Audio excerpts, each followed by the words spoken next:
the crystal's light. The rain had stopped, but the world outside Albert's window remained a blur of gray. Inside, the silence was even heavier. His parents, Mom and Dad, were gone. A car accident, the grown-ups whispered, a cruel twist of fate.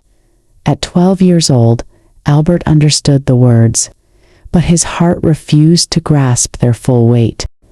He sat on his bed, a worn teddy bear, Mr. Cuddles, clutched in his arms, the only warmth in a house that now felt icy cold. Days bled into one another, marked only by the arrival of Aunt Susan. She was Dad's sister, a woman with kind eyes but a perpetually worried frown. Her voice was soft, hushed, as if afraid to break the fragile peace of the house. "You'll come live with me, Albert," she'd said, her hand gently stroking his hair. "It'll be different, but we'll make it work." Different felt like an understatement. Aunt Susan lived in a small, cozy cottage on the outskirts of a town Albert had never seen before. His new room was tiny, filled with furniture that seemed too big for the space.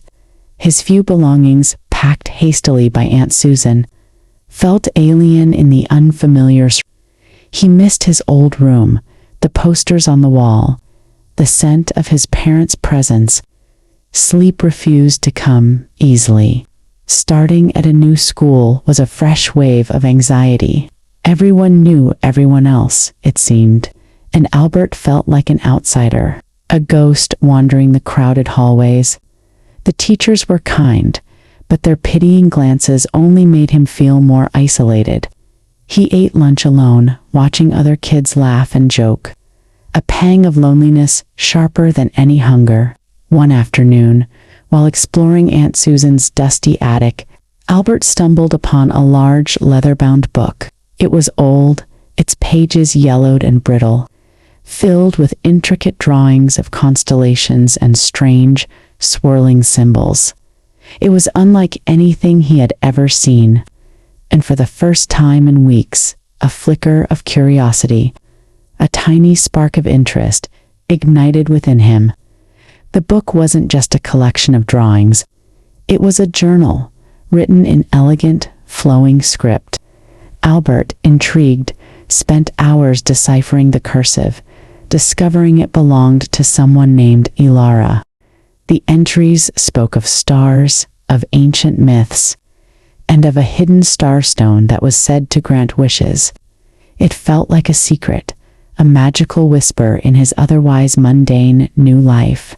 As he read more, Albert realized Ilara wasn't just a dreamer.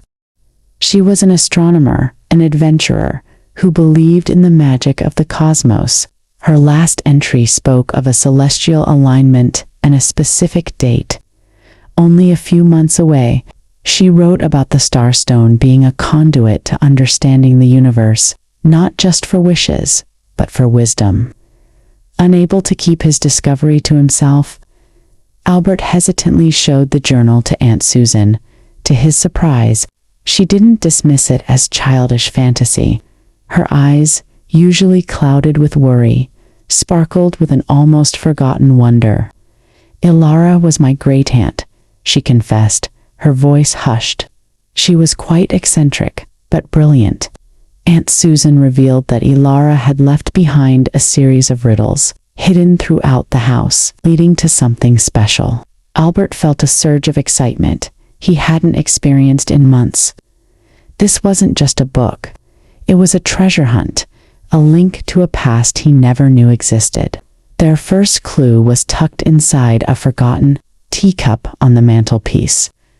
Where the light dances and shadows play, find the key to yesterday. Together, they followed the clue. After much searching, Albert noticed that at a certain time of day, a sunbeam perfectly illuminated a loose floorboard in the living room. Beneath it, they found a small wooden box. Inside was a tarnished silver locket, engraved with a single star. It wasn't the starstone, but it felt like a step closer. The next day at school, a girl named Jessica approached him. She had bright, curious eyes and a smile that reached them. "I saw you reading that old book yesterday," she said, pointing to the astronomy journal. "My grandma has one just like it. She loves stars too." Albert, usually shy, found himself talking about Ilara and the starstone. Jessica listened intently, her enthusiasm contagious. Jessica's grandmother, it turned out, had known Ilara. She confirmed the stories of the starstone and the celestial alignment, adding details about Ilaura's unwavering belief in the interconnectedness of all things. Jessica, fascinated, offered to help Albert with the remaining clues. For the first time, Albert felt a genuine connection, a shared purpose. The next clue led them to the local library, a place Albert usually avoided. The riddle spoke of wisdom bound in leather. And after hours of searching, Jessica discovered a tiny, almost invisible etching on the spine of an ancient atlas. "Look to the sky, where silence reigns." "The old observatory," Aunt Susan exclaimed, her eyes widening when they shared the clue. "Ilara spent years there. It's been abandoned for decades." The observatory was a crumbling stone structure on a hill overlooking the town, its dome a skeletal outline against the sky. It felt eerily quiet, a forgotten monument to a grand ambition. Inside the observatory, dust motes danced in the shafts of light filtering through broken windows, following Ilara's intricate sketches in the journal. They discovered a hidden passage beneath the main telescope. It led to a small, circular chamber lit by a single, narrow skylight. In the center of the room, on a simple pedestal, sat a crystal. It wasn't a glowing, magical artifact. It was just a crystal, clear and unremarkable. Albert felt a pang of disappointment. Was this it? All this searching, all this hope for a piece of polished rock. Jessica, however, had a different perspective. "It's a prism," she whispered, her eyes fixed on the skylight. Ilara knew. The date of the celestial alignment arrived. Albert, Aunt Susan, and Jessica returned to the observatory. As dusk settled, a faint glow began to emanate from the crystal. As the stars emerged, perfectly aligned with the skylight, the crystal caught their light, transforming it into a kaleidoscope of colors that swirled across the chamber walls. The starstone wasn't meant to grant wishes. It was a conduit, as Ilara had written, a device to illustrate the beauty and wonder of the cosmos. As the colors danced, Albert felt a profound sense of connection, not just to the stars, but to his parents. He imagined them watching the same sky, feeling the same wonder. He understood Ilara's true gift was revealing the universe's quiet majesty. The colors faded, but the feeling lingered. Albert felt a lightness he hadn't known in months. He looked at Aunt Susan, her face soft with a peaceful smile, and at Jessica, her eyes still sparkling with awe.